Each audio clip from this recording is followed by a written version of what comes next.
So before we can analyze the similarities between the two, we have to consider what makes Casino different from Goodfellas. It becomes about life.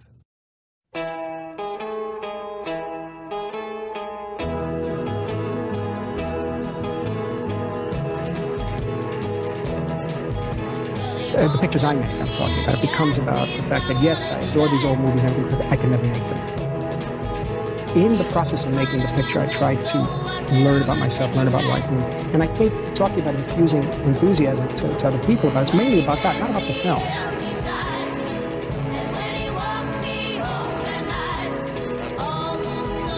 I'll talk about a certain scene in another film that was made 20 years ago, and we can laugh about it, act out the whole scene, and then we go to shoot our scene, and we're sort of revved up for that energy level.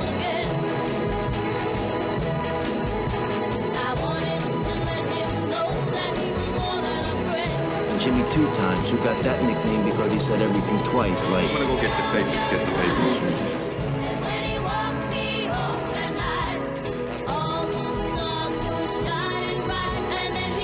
Now, don't get me wrong, Goodfellas is a masterpiece. It will always have a special place in my heart, but there are parts of Casino that stand out in their own right.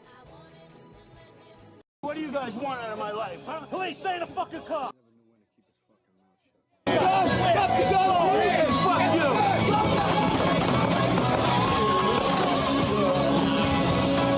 cops shot him. They shot Blue because they thought his hero sandwich was a gun. You know, they could have been right, but who knows? Jesus Christ. What gun? He's got a fucking hero sandwich here. What do you want? It's pitch black out here. Black. It's tinfoil. You look like a fucking gun. You fucking moron. I'll be filling out paperwork for the next 2 months because you and this piece of shit. At the center of it all is Ginger.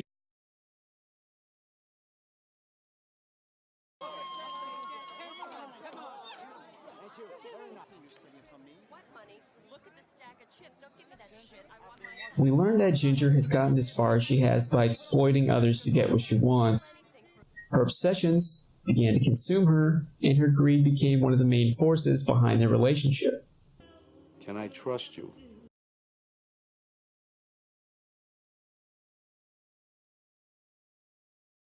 Answer me. Can I trust you? Throughout the film, we're seeing that she romanticizes her relationship with Lester and ends up being used by him for money. In the end, it never really mattered what Ace did for Ginger. Her lust for cash and jewelry always surpassed her love for anything else.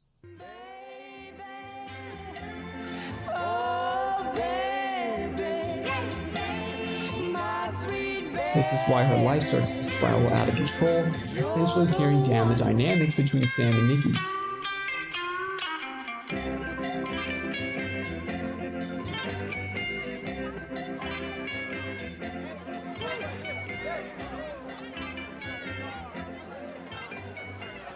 Part of the reason why they're like this is because there are themes of loyalty and integrity in Casino that we don't really see in Goodfellas.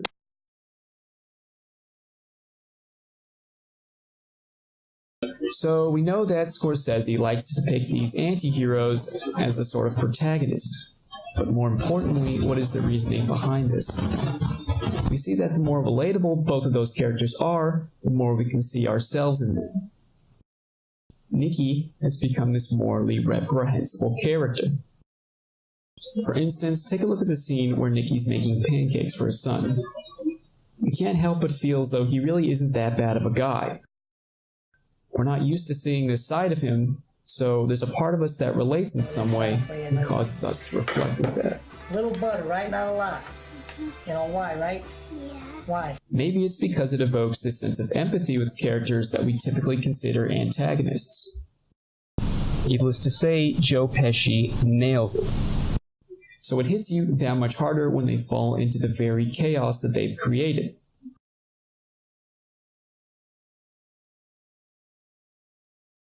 Classic story of people's pride and greed.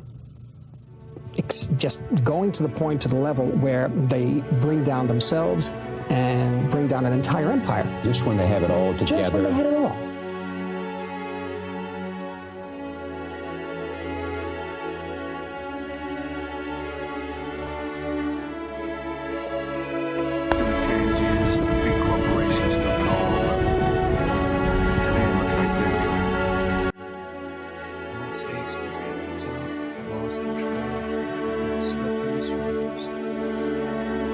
and what seemed like a dream was cast out of paradise and returned to his life. What left but the solemn reminder of what used to be.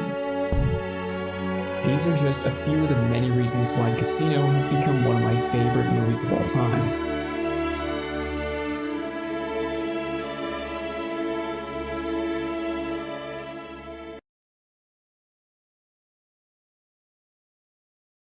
If it's the way of life for these people, what happens to them at the end is important. Yeah. Where they wind up, like in Goodfellas. You know, if you think it's fun for the first hour of Goodfellas, so look at what happens to them in the last hour and a half. James Conway. And in Casino especially, based on true stories or aspects of true stories, everybody pays. Everybody pays. You run, motherfucker! Tough guys, huh? Tough guy! You and your fucking... His involvement in the mob began to take form in his, and to a certain extent, Karen's life as well. Come on, girls, come